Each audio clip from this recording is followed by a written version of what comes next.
people think, a lot of people, he's a sex monster, blah, blah, blah. And all the guy ever did back in his shock jock days was absolutely cater to everything that's on the male audience mind and many females' mind. And he was vilified as a monster. I mean, talk about the height of hypocrisy of our society. And there's many to this day. How do we help people with sex or shame around sex? The worst thing to do is to tell them quit it, because that doesn't work. Because the science is there that people who do move towards out of control behavior, they don't go towards relationships. And I would say the same thing with alcohol or drugs. People try to apply rational thinking to irrational disorders. Usually they come from an overbearing mother who is kind of the alpha and controls the home, and an absent father. The sex and love addiction takes, they say, as the equivalent of overcoming heroin. It's so hard to overcome.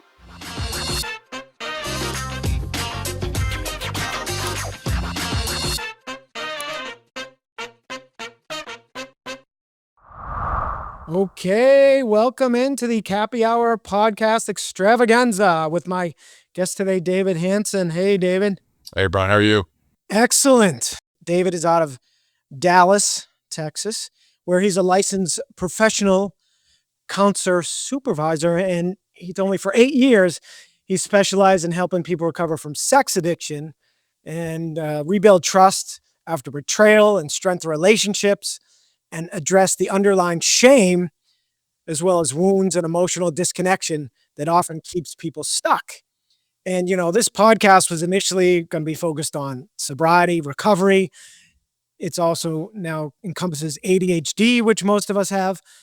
And really, I think it's ultimately going to be all about addictions in general. And really, my goal is to educate the world on addiction disorders, as well as eradicate the stigma behind them.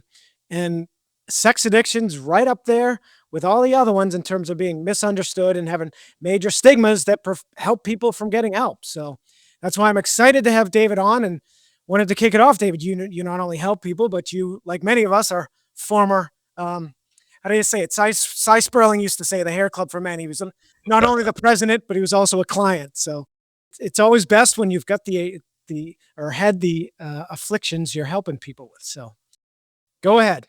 Yeah, I know the saying, hurt people hurt people. Sometimes hurt people help people. So yeah, that's my personal story of really just destruction in my life, and then relationships around me. I'm always happy to share. So yeah, I'm a licensed therapist, but of course I myself am a recovering sex addict. So, and a lot of my sexual addiction came from fantasy and acting out through pornography. And there's a lot of stigma around that. As a CSAT, a certified sex addiction therapist, I don't just help people with just pornography, but I help people with betrayal. I'm also a certified partner trauma therapist, which is just basically additional type of cohort education, continuing education past my master's degree. With my personal life, I'm born and raised in Dallas, and I have, severe dyslexia and ADHD myself. And back in the 80s and 90s, there wasn't a lot of, they kind of merged all the neurodiverse people together. And, so 2 days a week, I would walk to kind of special ed class. And it was super embarrassing and shameful. And, with what I've learned from the brain is, especially with ADD, is where our brains are taught to co-regulate. And for boys, they typically begin with, kind of grabbing at a young age their genitals. And that kind of just over time, as we've learned from science, is that turned to more kind of fantasy. The internet came out, the late 90s, and no one even knew about pornography. And so I kind of grabbed onto that, and it kind of delved into this kind of in the shadows. Well, everyone's doing it, so I can do it. But we've learned that once, for addiction at least, it typically increases the amount. It's really a dopamine addiction, and we're just kind of always getting the next high. And so it also can increase in riskier types of genres as well. We're at kinky stuff, things that you're not really like attracted to, but you're curious, and then you just kind of, because it's exciting or even dangerous. So that just kind of graduated to the point where, like most pornography addicts that are addicts, it just over time, as you get into like relationships with like girlfriends I had or I was engaged before, and then I got, of course, married to my wife, it usually that particular behavior does not fit well into a relationship. At least, let's just say for mine. But for majority of people that I work with, it's just, at first, the partner's okay with it. I mainly don't. There's a lot of shame. We can talk more about this later, Ryan. But there is a numbers. It definitely increase of women who are addicted to pornography as well. But yeah, that's like kind of my story in a nutshell. And I've been sober for years. I went to rehab. Went to Beginning Institute. I'm willing to just promote them. They're phenomenal rehab in Colorado, and I highly recommend them. And they're affordable too as well. What are they called? Yeah, Begin Again Institute. Yeah, BAI. Okay. And based out of Boulder, Colorado. And man, it changed my life, and they're phenomenal therapists as well. So yeah, that's kind of my story. Awesome. And yeah, I want to get to your kind of personal struggles you had with related to sex addiction, but you reminded me of a couple things. First, how nobody talks about these things, which is why I want to do things like this. It's so crazy how much shame there is around it. And that's because, it starts from your childhood, including your parents. Yeah. Never dare tell you anything. So I discovered on my own, TMI alert, people, but it's what it's all about. I was in the bathtub when I discovered that the thing that I used to go to the bathroom also produced another substance when I got excited. It was like, wow. I had to discover this on my own. It was kind of crazy. Just like I'll never forget my younger cousin, several years younger. We were watching a movie at my grandmother's house once, and he must have got excited for the first time, and he kind of announced it, that basically his thing was moving. And I've never forgotten that, because it's crazy that you basically have to learn on your own. And then I was up in the attic one time, no idea why I would have been up there. I don't think I was looking for anything. And I found my father's porn stash. This was in the early 80s. Purple magazine. Yeah. I will never forget. Purple magazine. There was, oh my God. Yeah, and back then, if I just say back, you had to go to the corner store to go get pornography. You had to make an intent. And now it's just like your fingertips. Right. It's everywhere. And yeah, I remember the first time I looked at it. And go again, kind of, we're supposed to be curious sexually at a young age, definitely going through puberty. And my job, especially learning from science as a parent, I have girls now, but is to make sure that I'm ready for them to approach me, or me go towards them whenever they are curious sexually. Why is this here? Why is this working this way?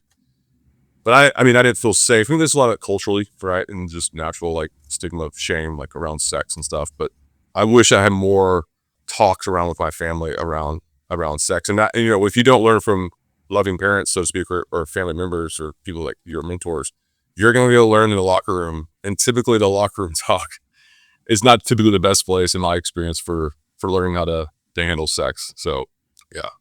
Yeah. With that said, I've got a nephew who's about to turn 20 that I've never broached the subject with, and I doubt his parents have. So shame on me. It's kind of been in the back of my mind. We've done a few solo dinners. I brought up dating a little bit, but it is kind of awkward. It's more awkward than I would have thought. I used to think, why don't people just talk about it? But it is awkward, but it's especially awkward when no one's ever done it. So at some point you got to be a cycle breaker, you parents or uncles, and do it. So, one way I just remembered that I did talk to my nephew about my alcoholism was when I first, as a trial podcast, first one I ever did was with my nephew. I was house sitting with him. And I said, hey, you want to do a mock trial podcast? And so I said, hey, do you know I'm an alcoholic? Do you know what's in our family? It's probably the only way I would approach the subject. So it's almost a good technique to almost mock interview your kids. And I should do more of that with him. Yeah, again, it's sex is good, alcohol is good. Even the grandmom who gets a hip replacement, comes and takes pure heroin, comes out and doesn't need heroin on the streets, that's lace. It's just, all those things are great. It's just somehow, I guess, right? Maybe your experience when we don't have people who are approachable and talk about these things that could lead to serious consequences. We end up trying to manage it ourselves or through our younger, people our age. And that usually ends up going into the shadows. And the gentleman who developed kind of the science behind compulsive sexual addictions, his name is Patrick Carnes, in the 80s.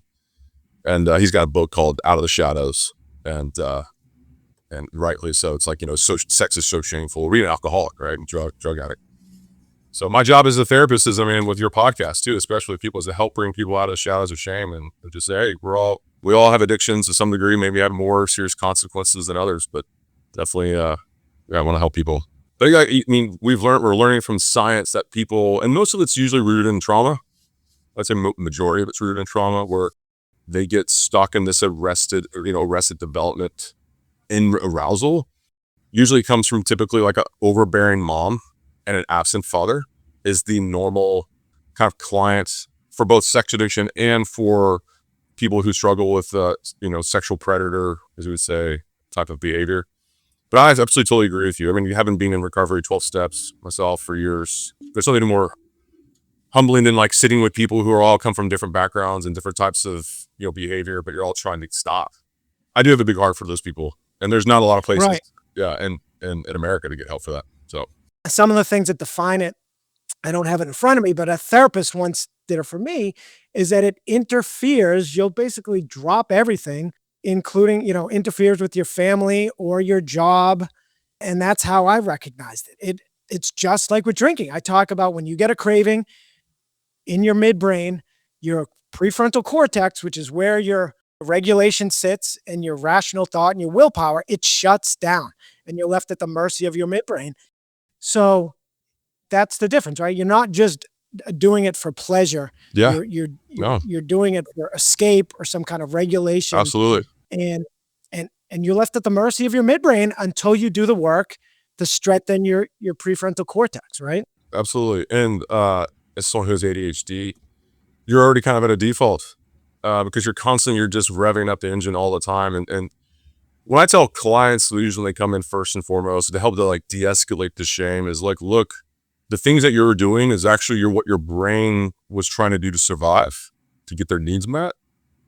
You were just doing it in a situation where, and culturally, that our culture right, doesn't value and have space for you to kind of bring those out and talk about openly.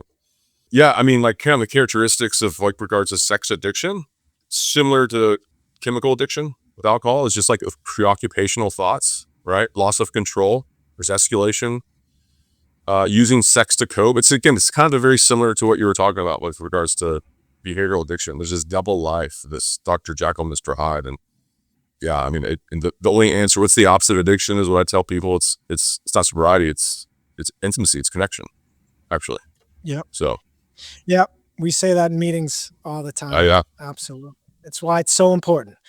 Isolation leads to relapse and community brings connection. So that's why it's so important. And ADD people, are more apt, I yes, do believe, with the sex addiction, right? I didn't realize that till I saw a meme that said something on an ADD page about ADD people masturbating 14 times a day. yes, And all the comments were like mine, like, whoa, it's not just me. And it did say something like 14, but of course yeah, that's not practical. But 5 or 6 mm-hmm. at age 50 plus. Yeah, Thank you very much. Yeah. And I will drop everything. So I will say to the audience, I mean, I think I'm only middle of the spectrum, but I guess it's some level of compulsive sexual behavior disorder, sure, which I learned is what they call it. It's like people don't like alcoholism, so we say sure, alcohol use disorder, and right, people don't like sex addiction.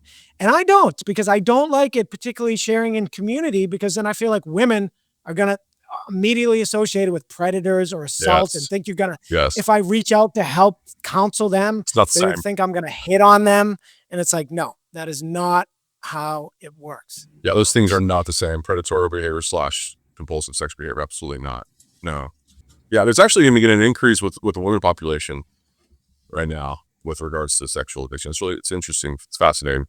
Yeah. And I'll throw in something fascinating. I've been to one sex addiction meeting. It was through BetterHelp, But yeah, the therapy site, when my insurance wasn't covering. So it's a great site if you don't have insurance, yeah, it's great.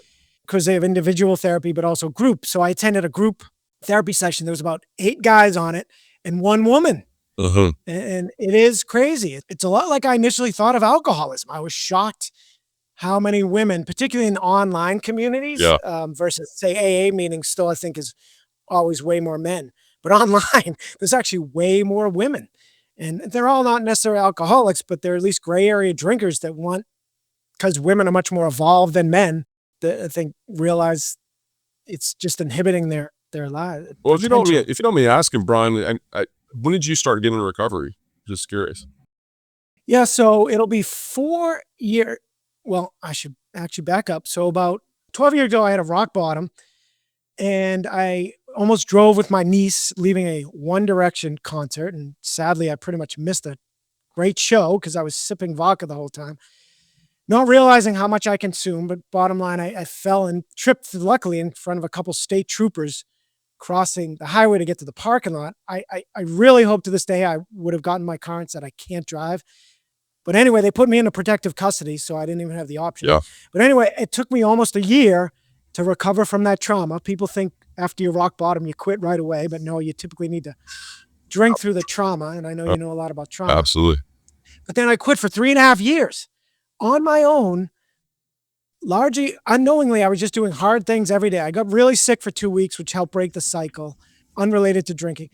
And then I quit for 3.5 years. But because I wasn't in community, I wasn't enjoying, I Yeah. didn't gain what I call permission to enjoy life sober. So I tried drinking normally again, and it took me 6 years to get back to 1 year of sobriety. Now I have 2 years and a third. So it was almost 4 years ago on Halloween that my mother and sister showed up at my door unexpectedly. And I'm going to sing it every time, but my mother tried to make me go to rehab, but I said, no, no, It's so no. true. Yeah, I wouldn't go to rehab, but I vowed to get help. So I've been in community for almost 4 years, Okay. but notice only 2 1/3 continuous sobriety because, hey, it takes time. Unfortunately, slipping is typically part of the process. So Well, congratulations. thank you. Congratulations. Thank you. Absolutely. Yeah. It's a big deal. Yeah. And same to you. How long have you been I've been sober? sober for about 5 years. I mean, I started when I was compulsively. I started probably when I was like 14, you know? Yeah. Yeah. And part of the, a lot of people who struggle with porn addiction also, like, who are compulsive, or usually don't date a lot. So, I mean, my first girlfriend was like, I think 29, just completely frightened and scared of connecting with the opposite sex and just going to devices to help, get quote that need met. But yeah, it wasn't until really marriage and that, my wife was like, no, we're not doing this anymore. We need to stop. This is hurting our marriage. I was like, okay. Now, as you say in the program, half measures don't avail us anything. So I never really got fully in recovery until about 5 years ago. So dabbled in it 12 years ago. Got sober 5 years ago. Got it. Yeah. And you just made me think. You mentioned those that don't date as much, those that have the compulsion. I wouldn't say even to this day I have a porn compulsion. I can talk more about what mine is, but I was a very late bloomer. So I Yeah. barely even dated through college. So I definitely did self-pleasure a Sure. lot. And so I wonder if that is related to No. helping develop that compulsion.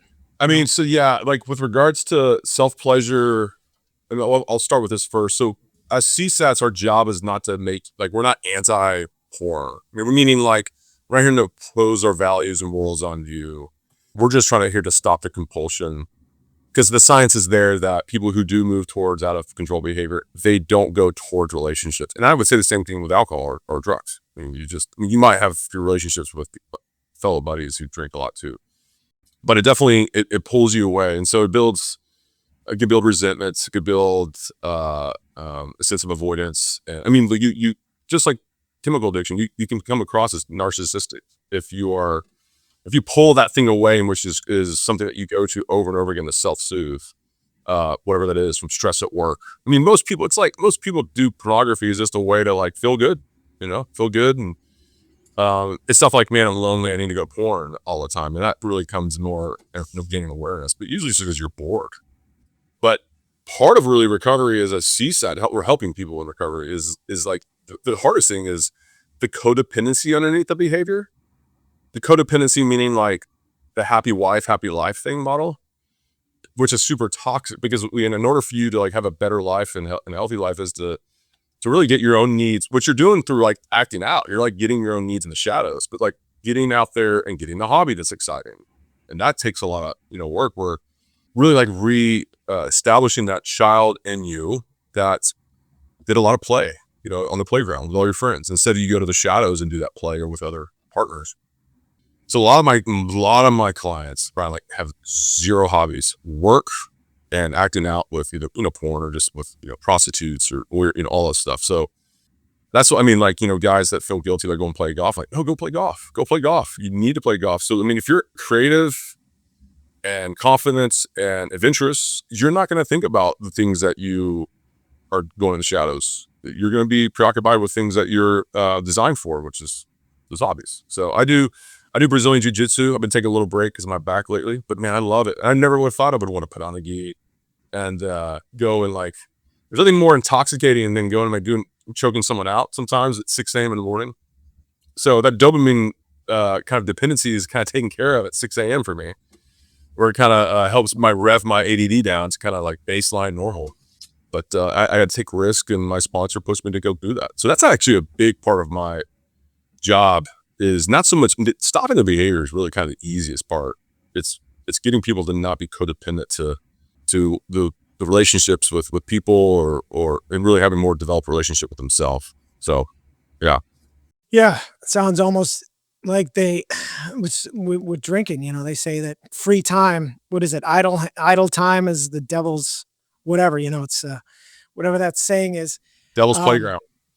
Devil's playground. Yes, you don't want free time. That's why alcoholics, especially when they travel, attend meetings as well, because there's a lot of downtime sitting around a hotel room.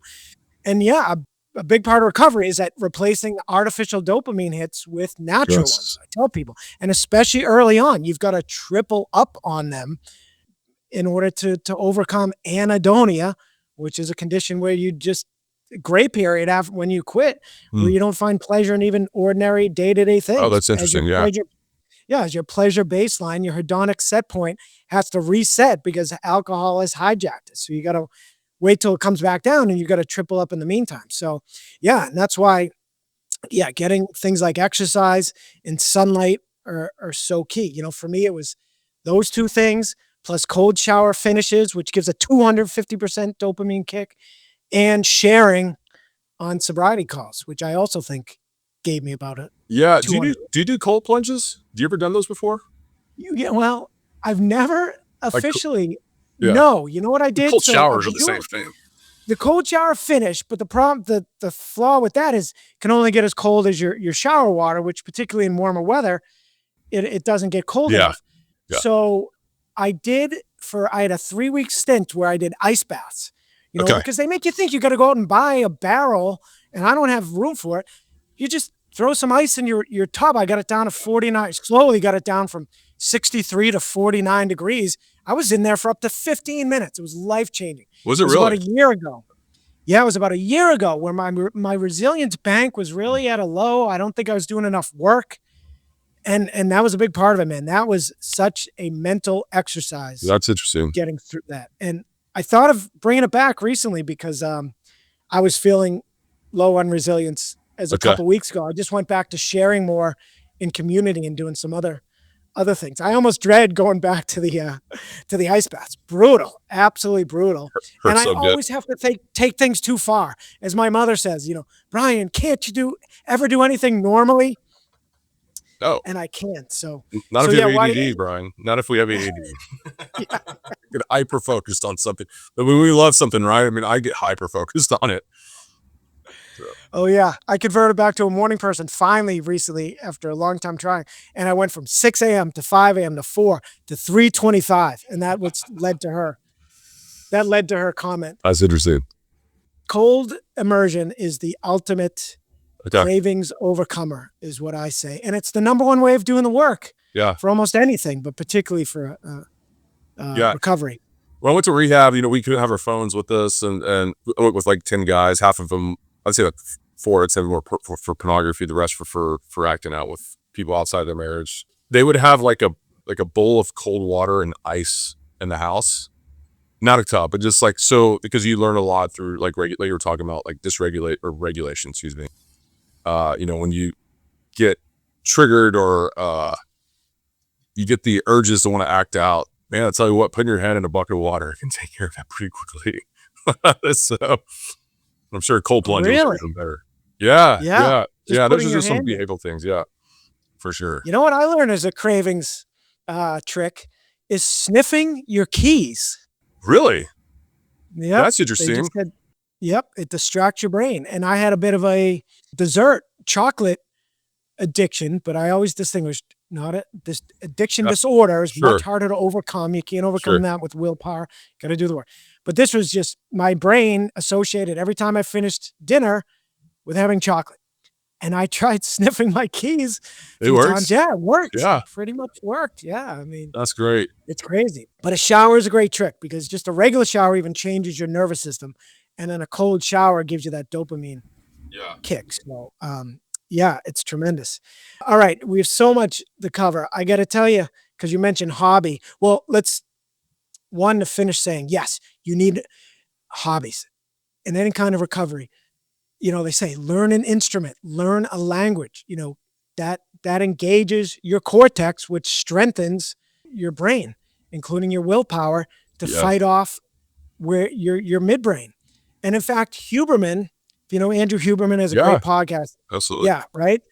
I just remembered that's why I started the ice baths because he said the area of your brain responsible for willpower responds to moderate to high levels of cardio, Uh, build up that part of your brain. So, and he said your brain needs variety. So I was always doing the same thing, mainly just going for runs. absolutely. And so I said, I'm going to do that. I also learned to convert your white fat to brown fat. So it's great for fat burn shivering. I'm sorry, because shivering is part of that. That's why HJ. another reason I stayed in there so long. I shivered like a maniac for in the tub and for another like 20 minutes when I get out. Awesome. I know when I was in it for 5 minutes, my muscles were so contracted. I've only done it once. My muscles were so contracted. I feel like I did about 200 sit-ups. So I can imagine it definitely burns fat for sure. Yeah. Yeah, it is amazing. So yeah, I have to go to a real cold plunge place, but I can't emphasize enough. And on YouTube under Sober Cappy, I have videos on cold showers, on the Interesting. ice baths, Cool. on every topic under the sun that everyone in recovery should know. But it's up sex addiction. I don't really talk about it. So I'll tell you, mine is a little different. When I was on that group therapy call I mentioned, like 8 of them had porn addictions. It was only me and the female on the call that had Yeah. more what I call real life addictions. Sure. She said she had a partner, but when she'd get kind of bored, she'd go out and basically cheat on him. And which she probably is ADD as well, right? Because, we have typically high libidos, we have little impulse control, and we're always dopamine seeking and novelty seeking as well. So for those who don't realize, that does contribute to sex Yeah. addiction, right? No, Yeah. sir, sorry to interrupt you. Yeah, There's no actually problem. something called love addiction as well. And I'm curious because more women have something called sex and love addiction in this area. Oh, I don't know if you've ever heard that before, but it's basically a little bit similar. And how, someone could be like, well, how could you be addicted to love? Well, I don't know if you remember, but like those books, like go to the library and there's a whole section of these like, Fabio type, covers. And there's just like bookshelf to bookshelf of these fantasy novels. Not that fantasy novels are bad, but women who are men too, absolutely, just have this idolization of putting partners on the pedestal. And it's kind of like, they seek the next adventure with someone. So their partner, like maybe their husband gets boring to them. And they get, like you were talking about, they go and find the next hit of like the new and idolized person. And so they'll date them for a couple months, maybe have some type of sexual interaction, and then they feel incredible amount of guilt and shame because that fantasy bond just begins to dissolve. And so that's just kind of in a nutshell. So it's called sex and love addiction. It's actually very hard to treat. It takes, so on average, it takes about 2 years to help someone with regards from pornography up to, like prostitution or whatever, like compulsively going to prostitutes. It takes about an average like 2 years to kind of like recover, stop the behavior, and reintegrate back to a healthy relationship. But sex and love addiction takes, they say, as equivalent of overcoming heroin. It's so hard to overcome because you need to be loved. You need to be loved. But people who are in love addiction, it's like they just can't stay in long-term relationships because they being in a committed relationship overwhelms them. But at the same time, they need committed relationships, just, if that's monogamous or not. But yeah, it's a fascinating field for sure. And again, like I mentioned earlier, Brian, it's never a great conversation over, I go to dinner parties that people ask me what I do. I'm always like, yeah, I'm a therapist. Hopefully people don't ask me more questions, but yeah, it's fascinating. Yeah, it's making me think of the movie from Moulin Rouge where Ewan McGregor does all these love quotes. Love lifts us up where we belong. I was made. Yeah, I'm not even going to quote it, but it's a great scene. And yeah, you reminded me of a woman I know, very intelligent married woman that was always reading romance novels. What is it, Fabio? What's that guy's? Is that I his can't name? remember The guy? that famous author. Is I that heard it not, the other day, actually. Yeah. not even the author? The guy was on all the covers, right? Oh, Is it Fabio. Yeah, Fabio? of Oh, course. it is Fabio. Yeah, I Oh don't yeah. know why I second guessed myself. Although I'm sure there's a famous romance writer too. But she was always reading those Fabio novels. And I thought that was so bizarre. She wasn't reading more intellectual stuff, but she was in a very stagnant, traditional Irish Catholic marriage. So I'm sure that was her outlet. But where I was going, so I was in that group therapy class with the woman and so the two of us, I didn't really relate to these people with porn addictions. Yeah, Yeah. I watch porn on occasion like everyone else, but I, again, being a late bloomer, and then I got married to my first long-term girlfriend, even though we didn't have great chemistry at all. So it was a typical to me first marriage. We were more like roommates. And in fact, we were in a townhouse. She'd be downstairs, like say doing laundry. I'd be upstairs watching porn. But again, it wasn't a porn addiction. It's because we had no animal magnetism.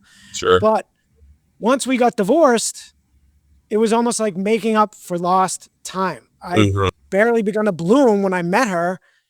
And so then I had to curtail my dating eventually, once we got engaged. And yeah, it was like I've been making up for it ever since. And Yeah. then now being sober and having a good rap, being kind of charming in sobriety and doing the work, I say I hit all the buzzwords on the dating sites, authentic, compassionate, empathetic, and of course the number one, emotional, having emotional intelligence. But I can't get past the ones that I just want to essentially hook up with and that I know I'm not as going to be mentally attracted to. And I don't necessarily even go out with them, just matching with them then gives me that initial dopamine hit and arousal. And then say I get their phone number, that gives me another level of arousal. That's what I've got kind of addicted to. And it holds me back from finding a partner. My mother thinks I'm gay. And I was like, no, Ma, I just have what I call a casual dating addiction. I keep saying, Brian, you need to get as hooked on an emotional orgasm as a physical one. Yeah. But it's very hard to do. It's hard. But that's my challenge. It's hard to have both of those, emotional and physical, when you're a sex addict. You're constantly thinking about objectifying others, and you really have no inability to attach to someone intimately and deeply. So again, I kind of, what I've repeated before, as a therapist, my job is not to impose my value. I mean, I have values and morals, like particularly to me, but the beauty of it, what I do, is like helping people like realize, hey, there's some compulsion here, and you can't stop, and you're neglecting your responsibilities. You have this like shame and loathing and inability to set boundaries around sex. I want to help you with that. And then the other side of that, there's people who aren't sex addicts, but like the wife drags them in, or rarely I mainly work with men. The wife kind of drags them in, so to speak, and it's like, hey, my husband's probably a sex addict because he betrayed me, and that doesn't necessarily mean they're compulsive. It just means the husband and wife, they cherish more, or morally they value a monogamous relationship, and I want to help restore that, like those boundaries. So it's again like a lot of boundary work and codependencies. What I work on, rather than like the behavior is usually typically pretty easy to stop. So in my case, I think of the analogy. I knew a food addict, and she used to say it's easier for alcoholics to quit than food addicts because we still have to eat. Well, technically we still have to drink, but it's not the same. That is an interesting point. They just need to eat more restricted. And same with the dating is, if I'm on dating sites at all, it's really hard for me to look past the ones I'm just physically attracted to. Typically the international women often don't even speak English, that I know I'm not going to have a long-term relationship, even though that is what I so desperately want, especially now that I've done all the work. I want a healthy relationship. I want someone to go on double dates with my parents, and to travel with, and to help me find the remote. Number one, If you got an the ED, you definitely need to losing that remote all oh the my time. God, And your all keys. the time. And your keys. Those who don't know, we don't have working memories. That's right. We literally just don't record where we put it down. It is so frustrating and hard to overcome. It's not as easy as just always putting it in the same spot. I am a stander. I walk around my place the whole time. I don't watch a lot of TV, but I have background and I change it.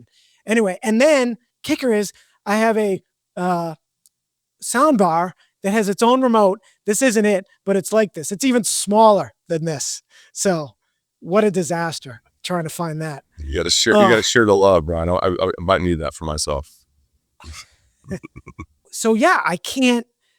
I need to be able to X out those ones that I'm only physically attracted to, but who poor little 16 and even 21-year-old Brian never could have dated or had the confidence to have dated, Uh-huh. right? So it feels like I'm trying to basically merge 54, yes, believe it or not, Brian with 16-year-old Brian. And that's a very difficult process. And it's hard to really therapy out because I only have little T's, right? Little traumas, as they say. Yeah. I don't have the big traumas. So yeah, I experienced some rejection, but mainly I just never asked people out. So it was not even really rejection. It was more just that I couldn't even do it, which is interesting. So I was only friends with women. So it actually wasn't I until my was too. divorce, to your point. Oh, really? Okay. Oh But yeah. then when I started dating, I joined Match when I got divorced 25 years ago, and I've almost objectified women ever Yes. since then. Yes. Yeah, That's a absolutely. I mean, problem. and that kind of again goes with most sexual. I'm not saying that you are, but just we're or whoever's the listeners. The kind of the studies that show the family of origin type of person that potentially could meet into compulsive sexual behavior or love addiction in adulthood is usually they come from an overbearing mother who is kind of the alpha and controls the home, and an absent Mhm. father. So Okay. the trauma, like you said, lowercase t trauma, I call it the cold box rather than the hot box, which is, sexual abuse, physical abuse, or going to war, you know. But the cold box, in that cold box, there's these adverse childhood experiences where there's a lack of attunement from a parent, really the father in this case of men, that again aren't available. So I always try to, not only when I try to get men sober and reintegrate back into their relationship if their partner wants to do that, but also really man up, and man up in a sense of like, what does it mean to be a man? It's not just going like work. It's being established hobbies, connecting with yourself, like you were talking about the inner child work, connecting with yourself and who you are, and then that's going to help you to connect to your children more and be available to them, to have a higher EQ, emotional intelligence, being able to share your feelings. And that's okay to have that. You're not going to be, I would say, I'm kind of old school, women are more emotional, and I think their brains are designed for that. And men are more logical. And that doesn't mean that you're not running away from emotions and feelings. You need those to survive, and not only that, thrive. So yeah, typical overbearing parent, usually a mom, and an absent father. There's two books for your listeners. There's one, it's called Trauma-Induced Sex Addiction, TINSA, by Michael Barta. Phenomenal book. It's only 120 pages. It's great for people with a dyslexia and ADD like me. Just want to kind of get through it. And then another one's called When He's Married a Mom, by Dr. Ken Adams, who's a CSAT in, I think, in Detroit area. But yeah, those are some great resources for if you're a listener and that meets that kind of majority of the population of my clients in the CSAT community as well. So yeah. Wow, that's fascinating. And yeah, those books sound great. Is a controlling mom, like my mother is a control freak. I feel like she wasn't controlling of me, but is that what is a controlling mom? Which Yeah, controlling mom so it can be like an overbearing mom who controls you, for sure. But a lot of the anxiety driven in the home. So young children are very, very smart and intelligent, and we're human beings more than we give them credit for. And what I mean by that is their nervous systems are super vulnerable coming out of the womb, they're open to the world. They don't think the world's dangerous yet. And so their nervous systems are they're meant to co-regulate to a caregiver. If your mom is controlling her own environment, let's just say, like, for example, like hoarding is the opposite of controlling. It's a different type of control. Or actual, like, like has everything in order in their house. That anxiety, that obsessive compulsive, a kid is going to co-regulate to that nervous system at home. And actually you're as a child, you're going to want to come up to that type of regulation. That's why anxious people give birth to anxious people. The apple doesn't fall far from the tree.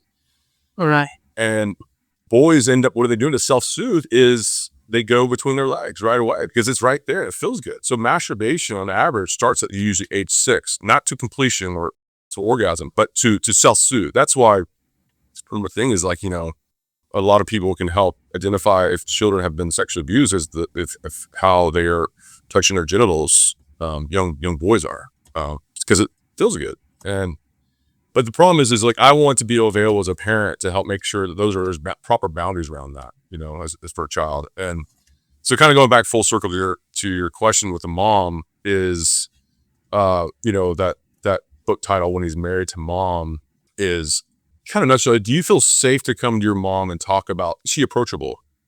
Or is she riddled by behavior or by anxiety or even, say criticism or judgment? And that can come out in many different ways. A child is not going to want to be vulnerable and talk about things like sex, which are very, very important for every human being to learn. And if you don't learn it well, it's like learning how to shoot a gun. That's us in Texas. Everyone kind of comes out of the womb with a truck and a gun. So if you don't learn how to shoot a gun, so to speak, you're going to hurt a lot of people, maybe yourself. And I want to be available as a parent to help provide that education for him. So yeah, that's fascinating. And a lot of that does sound like my mother. I mean, definitely has major anxiety and fears judgment, and she's a perfectionist, people pleaser. So all things I definitely inherited. And my father was present, but he was very laid back and passive, yeah, not a conversationalist and not a great guy. And I got my sense of humor from him, but it was not one like a father you learn from or that you sure, talked, that you had any kind of discussions with at all. yeah, And really neither parent. The one girl I did date, went to the movies with her twice. I never even told my parents. I would go with a buddy and we'd meet her and her friend, and I never even told my family. So yeah, this is interesting. I might have to see if you take my insurance to explore some of this. sure, 'Cause sure, yeah, I haven't been able to put my thumb on what I need to really work on. Again, a yeah, lot because of these little T's and yes, the therapists I've had, I kind of joke they almost seem to be in it for the stories and almost have been more enablers than I would like them to be. So I want to get into the shame aspect, but I just remembered I didn't finish the thought. You mentioned hobbies, and I even Googled, can sex be a hobby? And I think it said yes, yeah. but really no. I Yeah, guess it yes, can. yeah, exactly. Absolutely, it'd be a fun hobby for sure. Yeah, absolutely. Yeah, I was talking with a female friend who I used to date, and we were talking about it recently. And she said, most men now she dates aren't that all that sexual actually. Yeah, And we're talking in 40s and 50s and what have you. She was like, "Yeah, you were a lot more sexual than most of the men I meet." And I said, "Yeah, and I can't figure out where I stand on the sex addiction spectrum." And she's like, "I don't think you are at all." She's like, "I think that you're normal. You've got testosterone. yes, That's just yeah. how you're supposed to be." I think I might be a little more than that, but definitely I think I'm not as bad. So anyway, yeah, I thought that was funny that you're saying get a hobby. And it's like, I've already got a hobby, but Next is a girl, yeah, and it can be. Again, if I can just, I mean, look, I want to make sure people are aligned with what they value and not in shame. In my opinion, if you're it's okay to be ashamed. Like if my friend just decides to walk around naked everywhere all the time, and he's like so mad he can't get a job, then why does no one want to hire me? And I'm like, well, man, like you're walking around naked all the time. Like that's you be ashamed about yourself a little bit. So shame is not bad. It's just and specifically with sex, it's just regards like, what do you value as shameful, and your society does. If you don't value what the society or culture or your family doesn't, and you're experiencing a ton of shame, i.e. sexual stuff, then I would say either go to them and talk about it or walk away from that group.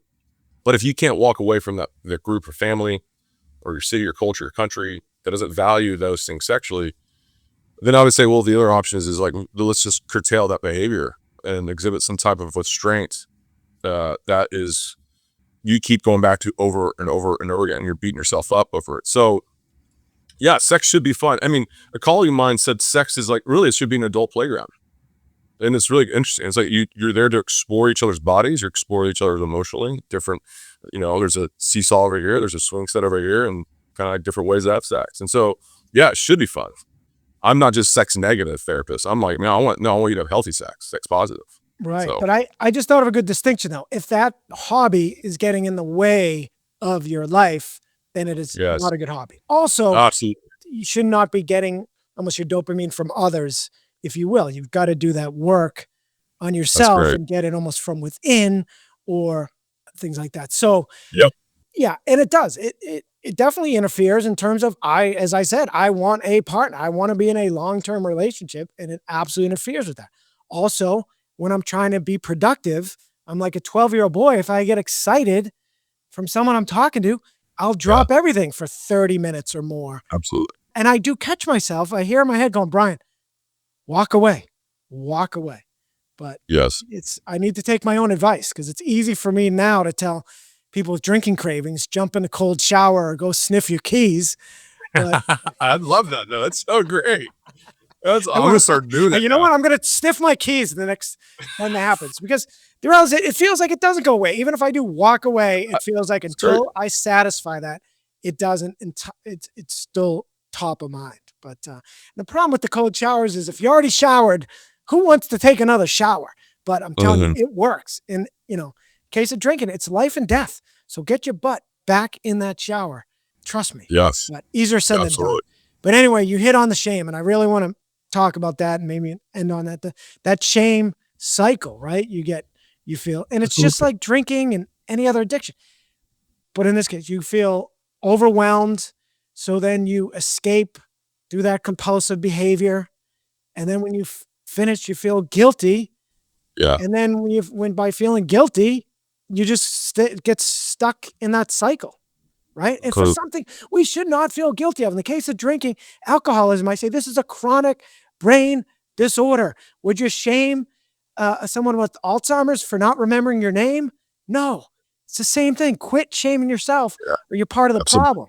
And same thing with this, right? I mean, shame, there's no place for shame. You only feel shame because of society. And society is a bunch of hypocrites, including those in religion, which I know you're a Yeah. religious man, but I'll be the first to blame. I'll be the first one to tell you I'm the biggest hypocrite. Yeah, absolutely. And I would say that religious people have there's a lot of hypocritical people for sure.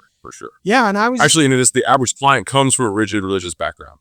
So, right. and according to this, yeah, To the high level thing about the Catholic Church explicitly teaches sure, masturbation is an intrinsically and gravely disordered action because it sure, severs sexual pleasure from its procreative and unitive purpose within marriage. And tell me every priest doesn't self pleasure and it is a healthy thing. Now they have a point. This is how compulsions develop. It does perhaps sever sexual pleasure from emotional pleasure as well in terms of looking at people as sex objects and all that. But it's also an outlet and prevents people from going out and potentially sexually assaulting, etc. I mean, there's so many reasons that is just such an unhealthy attitude. But the good news I will give you people is that apparently there's been a real shift, even in conservative faith spaces, according to Claude, there's been a real shift in language over the past decade that's less that this is gravely sinful and more this can become a vehicle for shame and disconnection. Oh, which sure, is almost what I just said. That's the downside, right? But yeah, they've got to stop with the sinful rhetoric and even just saying it's a bad thing. If people only finished when they were trying to make a baby, this world would be in chaos. So yeah, it's yeah, such an untenable position. It's ridiculous. sure, Your yeah. thoughts? So I actually just converted to Catholicism 4 years ago. Oh, So, congrats.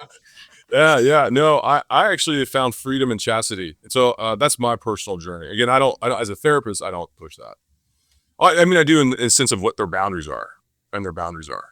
That means I can abstinent. You're understand. saying you're abstinent? Yeah, absolutely. No, not from. I mean, with my wife, no. Just But as far as like masturbation, I don't do that okay. anymore. And I found that Yeah. I found a lot of freedom in that for sure. Yeah. It's crossed my mind. I mean, there's a word. It's called effeminacia. It's a Latin word for not for feminine or female. The word actually comes from the desire to attach to pleasure. It's an old Latin word. My belief. I'm old school. I'll share my bias. But for men, at least I have found freedom in like not always to go into things that's the easy way out. Now the brain wants that. That's really foundational into the brain to like not always do things that are hard. But when I find things that are sometimes titrated that are hard, I can improve in that, like lifting weights. When most of my life, whenever I felt the urge of the libido, I would just go act out on it. And that created a lot of relational issues and shame, like you mentioned, Brian. What I have found freedom, believe it or not, was learning more about not just the Catholic faith in general, but just really about chastity. And I would say this, that like, I think, I'm not so sure Andrew Huberman talks about this, but I know agnostic and, non-religious scientists would say there's a lot of good things about chastity to the body and brain. And I actually totally agree with my personal journey in that. In regards to like the response religiously to people who act out with masturbation or whatever. Oh, without a doubt. I mean, like, my goal maybe in the future is like go back and, go to the church, like in regard to educating, especially the Catholic Church with all the history, is to say, hey, how do we help people with sex or shame around sex? The worst thing to do is to tell them quit it, because that doesn't work. But really you're trying to help people understand more about, if they do agree with, again, the Catholic faith on that, but to have patience and kindness rather than like fear and like, hey, you're going to hell, kind of thing. So, I mean, that's just with regards to the religious. I am religious, and but you're not wrong. I mean, there's just like the parents are not somewhat approachable. Many aren't. Religious leaders, fathers, priests are just so ignorant and educated about it. They just kind of quickly go to shame, which is a missed opportunity for sure. Absolutely. It's not helping anybody. What is your take on, I was going to say, I'm afraid if I don't keep practicing that when I need to, and it's a little different as a single man, that I will Sure. not be able to when I need to perform. But the other reason is there are the health benefits. I just confirmed this, but AI at least says that studies show frequent ejaculation, another scary word, more than 21 times a month. So say almost one a day, significantly reduces the risk of prostate cancer. What do you say to that? I think it's true. I mean, I think wherever my clients, if they are strict Catholic or strict, I don't know whether religions or regards to that, they don't include masturbation in their culture or whatnot. I would say have lots of sex with your partner if that's something that you want rather than masturbation. Right. Masturbation, if you're comfortable with that, you're not ashamed with that, that's great. Doesn't mean, again, 21 times a month you're masturbating doesn't mean you're an addict. But Right. no, I think, yeah, I mean, I definitely know. I mean, I don't know the study behind all that or the research. I mean, I could just share my personal life that not masturbating 21 times, which was a little low bar back in the day, it didn't help me for sure. It didn't a lot. I have found freedom and having power over my libido rather than having power over me. And then whenever I feel lonely or bored, I go out and get a hobby or find relationships. And to me, that's way more life-giving than masturbating. And what did Dave Chappelle say one time? He's like, there's nothing more embarrassing than a man who's masturbated and he just sits there with finish on his bed real lonely. There's nothing more vulnerable and embarrassing. I'm being very discreet. He says a little more explicit. And I would say the same thing. Like if you can go out and like get the excitement and dopamine from that, I don't think sex is a need, and that's very controversial too. I don't think it's a need. I don't think you're going to explode. You might get prostate cancer, I guess. I don't know. Maybe that's true. I kind of doubt that study, but again, I'm not a scientist. I read smart people about this stuff. But I don't think it's going to really ruin you or hurt you if you don't masturbate. In fact, I would say on the contrary, I think it actually there's a lot of benefits to it. And so interesting study. I do trust AI to some degree. I think AI is great, by the way.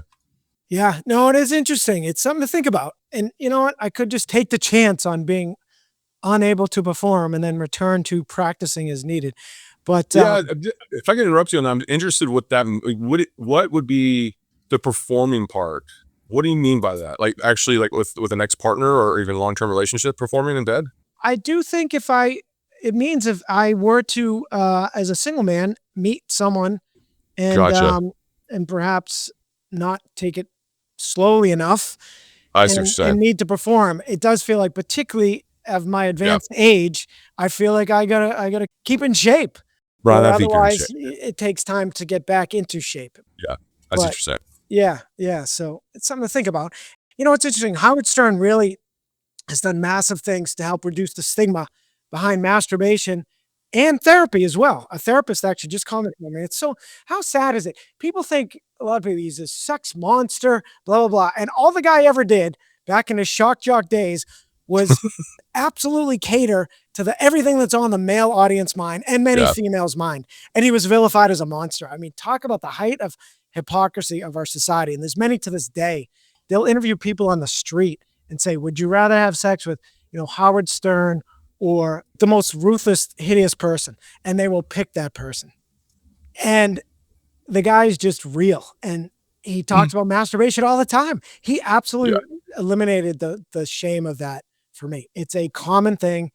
Everybody does it. They might retire from it, but everybody does it. And it's so, our society is so screwed up. And that's why they're so screwed up. We're so screwed up because we're so screwed up, particularly in the US. The international women I do date, they're always, it's amazing. As far as drinking, every single one of them can take it or leave it because they were brought up much more healthy environments. Sadly, we have more wealth and free time, I think, is a big part of our problems, but also, yeah, such a shaming society. yeah. It's interesting. Like, I think not to get too deep here, but like with the feminist movement in the '60s, the sexual revolution.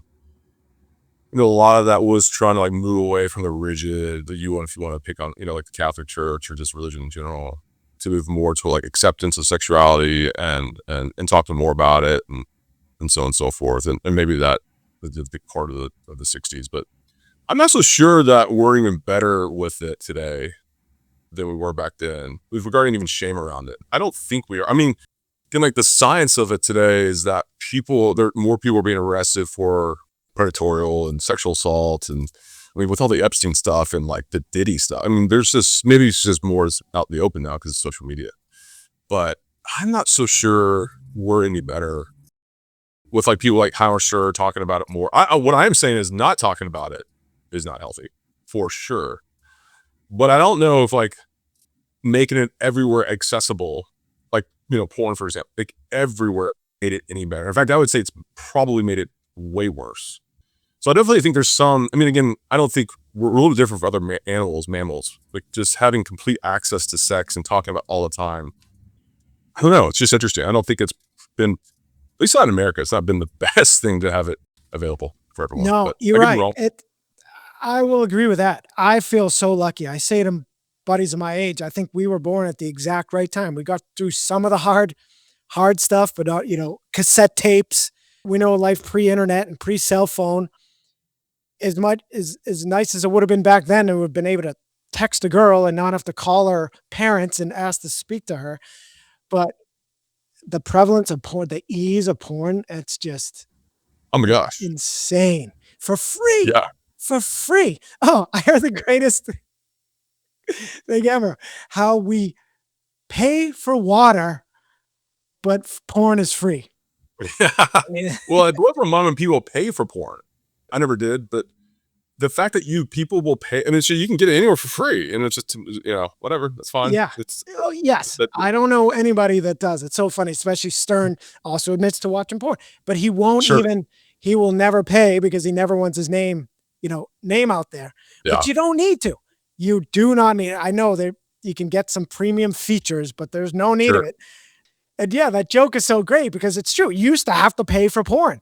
Now it's I almost know. largely all free. And then we used to never pay for water I still Yeah. don't, other than for my Brita filters. But these people lugging cases of water out of grocery stores. It's a big business, both water and porn. Big Yes, business. Big absolutely. business. But I think Pornhub went 27% during COVID. wow, yeah, It was just, I mean, when you're not with people and you're isolated, I mean, you're gonna go get that need yep, met oh yeah. somewhere. That being connected to people is a need. So, I mean, but alcoholism anyway, definitely shot through the roof. Oh, I never heard a yeah, for number, sure. but alcohol sales must have absolutely skyrocketed. I happen to own a pizza joint during it, so I benefited from that as well. Definitely. Oh, I bet you Oh, did. Oh my gosh, well done, my man. I love pizza too. I'm a big pizza fan. yeah, I'm a big pizza fan. yeah. Pizza and Chinese restaurants definitely did all right. So I almost pity younger generations. Yeah, they all got to be hooked on it. And the problem with it, and the reason I should consider your chastity route, is it makes you less desperate to meet a real life person. Well, first and foremost, dating apps, especially Instagram and definitely porn sites, they're brilliant with psychology. They're brilliant on marketing and how to get the user to stay on the site because they know the science of dopamine, Brian. And if you're just constantly building up and pulling those receptors back, building and creating this huge neural pathways of dopamine dependency, it's going to be really, really hard for you to go out and find a partner who is a quote average partner. When back in the day, if you had to go to the market to get porn or actually go out and buy it, human beings, men, were meant to be very easily aroused. But if you're constantly masturbating and looking at the next best beautiful partner over and over again, swiping, the average woman has no chance, or men too, no chance of connection or being asked to date. If anything, like a committed relationship, if that's what people value. And so that, again, like, it's not so much I want, me, my person. I mean, like, what I don't want people to just like cut it off. It's just, let's get the science down first. Like, there's absolutely a lot of data here about dopamine dependency that's actually going to go against you in wanting to meet a partner and staying with a partner. So anyway, Yeah. I digress. It's it's a crisis. The other problem is, Yeah. the book Men Are From Mars, Women Are From Venus. I've never even read it. Yeah. The title says it all. And in the case of dating, men like to get to know a woman physically, and women, how dare them, want to get to know a man mentally first. So it's very tough until a man fully evolves that he's going to think the way a woman does, which is the more proper way, I suppose. You need some kind of happy medium. So yeah, there's so many reasons. It's such a challenge. Yeah. And it's complicated too. It's hard. And I did hit on it though. Evolving, is men. That's why we say in recovery, we are the luckiest. And we are forced to do the work that everybody needs, but we're forced to do it because of our little addictions. And in the case of drinking, to learn how to enjoy life without drinking. And so you need therapy, you need coaching, you need to share about your feelings. Sure. So I am so lucky. Absolutely. I never had a deep conversation in my life until I got into recovery. So, absolutely lucky. So let's end with that. You say how CSAT trained therapists, sex addiction therapists, understand sex addiction isn't not only about stopping the behavior, it's about healing the underlying wounds and attachment patterns and distorted beliefs and emotional systems that keep the cycle alive. And examples of the work, I love to talk about the work, developing emotional awareness and identifying triggers and vulnerabilities and building accountability. Having an accountability partner is huge. It's a tough thing with sex addiction, but do it. In community, another tough thing. There are communities out there though. I just say tough because there needs to be even more of them and they need to be better advertised. I might even get involved in that. Addressing trauma, again, therapy, rebuilding integrity and restoring trust and reconnecting spiritually in healthy ways. And that's what recovery is. It's spiritual growth and personal development, right? I believe that. Absolutely. I mean, the 12-step recovery, where I found those points of emphasis of improvement really changed my life. It sounds like those have been part of your life too, Brian. So it's good to see another brother who like-minded in that. Yeah. Yeah, absolutely. I wish I could just focus on men, but I am more because I was closer with my mother, so I must identify more with women. So I'm more of a I haven't started a community. It's been a little bit paused due to overcoming my ADD issues, but it's going to be a co-ed one. As much as I would love to just focus on men, because you got to do the work. And again, that starts with joining a community and getting in therapy and talking about your feelings. Yes, it's really hard work at first. I used to do shots before my therapy about how to quit drinking, but Yeah, absolutely, man. Yeah. I believe it. but it gave me accountability, and I got sick of every week saying, well, oh, it's too late for this week, but next week I'm not going to drink. And then over and over. And then between my Yeah. therapist and my coach and my community, I got sick of sharing losses, and I wanted to join the others sharing wins. So that's the way to start, right? Any other recommendations? For people who are listening, who might be struggling with this, one, just like Kenny, you were saying, Brian, the shame is what keeps people not to find any type of awareness, but freedom. So if you are compulsive or not, you're not compulsive, just if you're full of shame, talking to someone, community, like people like me or as a therapist, but Brian, who's in the community, who's willing to be vulnerable, like just taking a risk and just, hey, this is what's going on in my life. That's what I would recommend for people. There's a lot of people isolated in America. I mean, again, COVID, what did that do? It showed us that we need people. So that's would be my advice. Yeah. Sure. People who need people are the luckiest people in the world. Yes, absolutely. Yeah, and it's all about identity shift, not just suppression, but identity shift. Just like we shift to, I am a non-drinker. You can shift your identity that you now that you're. Yeah, right. I could spend a whole podcast on that. I don't say I'm an addict. I'm a recovering addict, and I think those words are important for identity. Absolutely. So. Yes, big time. And I don't know if you've heard before, I like my analogy of saying that, and this is as much advice to myself as others, that I need to embrace the joys of an emotional orgasm as much as a physical one. It is absolutely. Yeah, I mean, I totally agree. If I can just bypass the short-term gratification, and bypass those profiles, and get to the long-term one, when I get in a healthy, mentally connected relationship, that's going to be just as orgasmic. And then the physical part will come as well, even if it doesn't seem like I'm as attracted to them on the surface. So yeah. All right. Yeah, we could do so many more podcasts, and perhaps we will in the future. Well, I appreciate it, Brian. This was a great hour just to talk about recovery and this opportunity. So thanks for having me on. I appreciate it. You're very welcome. Your first podcast, by the way. So well done. Yeah. And as feared, went way over my 45-minute goal, but I couldn't be helped.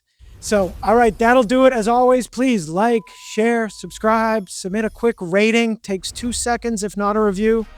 And as always, stronger, sober. All right. Thanks, David. See y'all. Thank you. All right. Bye-bye.